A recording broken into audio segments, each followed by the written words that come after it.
1888 ईस्वी में अंग्रेजों के अत्याचार से पूरी जनता भारत की कारा रही थी। बाबा फतेहराम ने पवित्र करवा चौथ के दिन भगवान राम को आधार बनाकर इस मेले का शुभारंभ किया और अंग्रेजों का जबरदस्त विरोध लाख विमान के माध्यम से इस मेले में होता रहा। फिर भी अंग्रेज कलेक्टर को जनमानस के आगे झुककर इसका उद्घाटन करना होता था और इस मेले में चंद्रशेखर आजाद जैसी बड़ी बड़ी स्वतंत्रता के इतिहास के दिग्गज स्वतंत्रता सेनानी इस मेले में आए हैं, गोपनीय रूप से मेले का संचालन तक किए हैं। आज ये मेला बाबा फतेहराम के बनाए निर्देश पर 137वें वर्ष में भी चल रहा है। हम लोग देश विदेश में जो घटनाएं घटती हैं उसके दिखाने का पूरा प्रयास करते हैं। भारत की सबसे बड़ी उपलब्धि चंद्रमा पर चंद्रयान का परीक्षण, उसको हम लोग दिखा रहे हैं।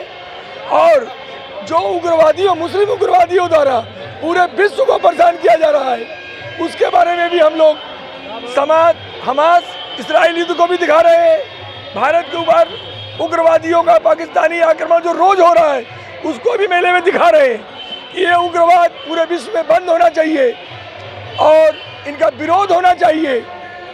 मेले के माध्यम से उसका विरोध होना चाहिए। हम लोग अपने मेले के माध्यम से जैसे अंग्रेजों का विरोध करते थे ऐसे अत्याचारियों का भी विरोध कर रहे हैं।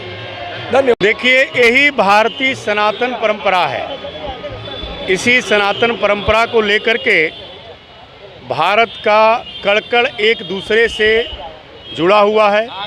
प्रत्येक व्यक्ति एक दूसरे से जुड़ा हुआ महसूस करता है। उसका यही कारण है कि भारत में सनातन इतना मजबूत है।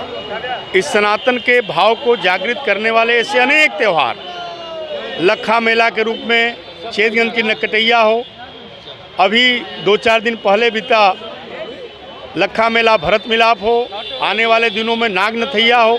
यहाँ सभी प्रकार के सामाजिक समरसता का भाव लेकर के यह सनातन का ही दम है कि इतने बड़े बड़े आयोजन होते हैं।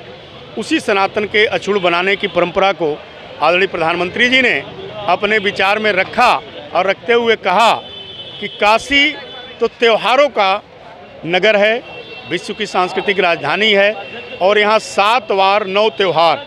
उनका कहने का मतलब था कि यहाँ तो हम खोजते हैं कोई आयोजन और प्रत्येक आयोजन को खोज करके हम अपने आप को उसके साथ जोड़ करके उसकी भव्यता को आगे बढ़ाते हैं। आदरणीय मुख्यमंत्री जी योगी आदित्यनाथ जी महाराज, उनके द्वारा भी ऐसे आयोजनों को सनातन परंपरा का संवाहक के रूप में चिन्हित किया गया है, उनके द्वारा बताया गया है।